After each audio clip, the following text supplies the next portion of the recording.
Epic recently released their Epic Store in review for 2024, and the stats are shockingly high. Apparently it had an average monthly user count of 67 million, and for comparison, the newest number I could find for Steam was 130 million. The store also had $1 billion in revenue, which I was not expecting.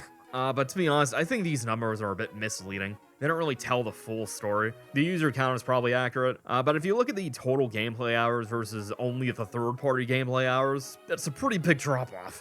It wouldn't surprise me if most of those extra 5 billion hours was mainly just Fortnite. Same with the revenue. It wouldn't surprise me if most of that almost $800 million spent on first-party games in the Epic Store was mainly just Fortnite and Rocket League. And if you look at the top games on the store, all 5 of the highest ones have microtransactions. It's shocking how many people buy shark cards in GTA Online. When I played that game, it wasn't something that I even considered.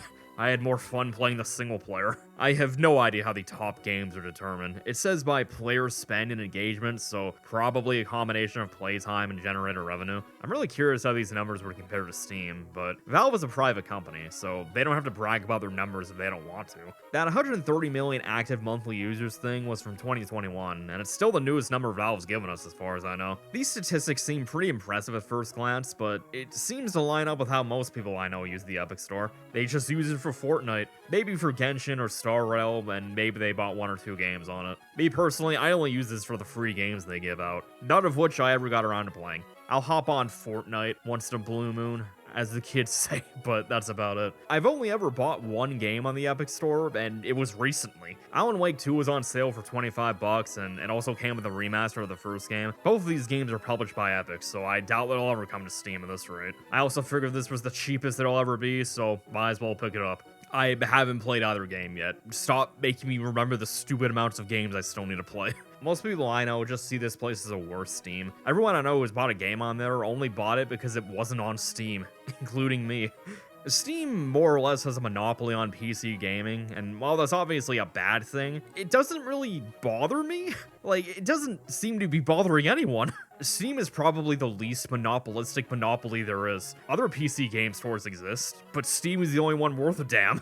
Everyone complaining about having to use another launcher isn't complaining because they have to use something else. They complain because they know another store is going to give them a worse experience than Steam. You buy a game on Steam, there's forums and reviews for every game. Plenty of games even have workshop support, so downloading mods becomes way easier. Not to mention that if you have a Steam Deck or an ROG Ally or whatever, you can easily play stuff on the go. You can technically still use other launchers on it because of Windows, but SteamOS and Bazide are such good experiences that using Windows on these things just makes everything needlessly annoying. That's another thing. Steam has easy access to Proton, which only matters for Linux users, but that number is on the rise. A lot of people are trying to ditch Windows, and like you can still technically use Proton outside of Steam. Now there's like the Heroic launcher or like Lutris or whatever, but Steam just does that for you. It's easier. Ultimately, Steam is just the most convenient, and it also has a ton of sales, which is wonderful.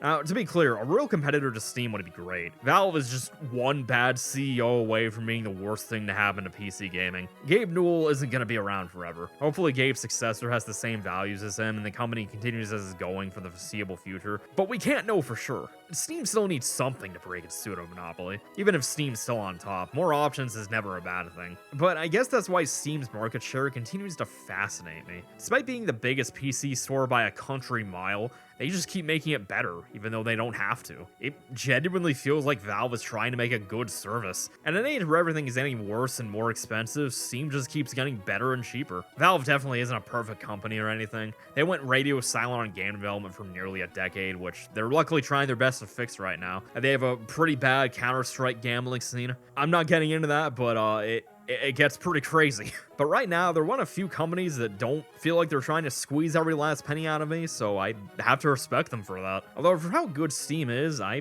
definitely don't mind buying stuff from GOG and itch on occasion, especially since those stores usually only sell DRM-free games. Ironically, GOG and itch are so good because their launchers are optional. And credit where credit is due, Epic has made its store way better over the years. Like how it doesn't run like a PowerPoint presentation anymore. Yeah, that was a thing. I don't think any cloud saves or achievements at launch either. And you know, looking through my games list, there's actually a surprising amount of games on here that don't have achievements, which is weird, but whatever. I don't really care that much. It's just kind of funny. They actually have made this into a store that I wouldn't mind buying more stuff from. You know, at least if Steam didn't already exist.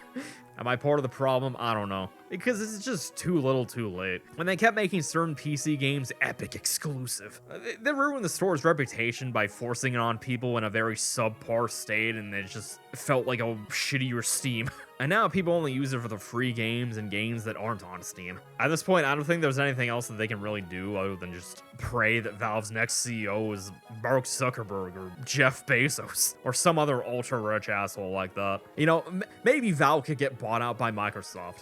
That would be terrible, but like, that's probably what they're hoping for. But at least we know the Epic Store exists. Unlike Amazon, who apparently sells PC games. This is news to me. What? Apparently Twitch was selling games? What? Since when? Honestly, Amazon's failed attempts to get into gaming could be its own video. Don't expect that video.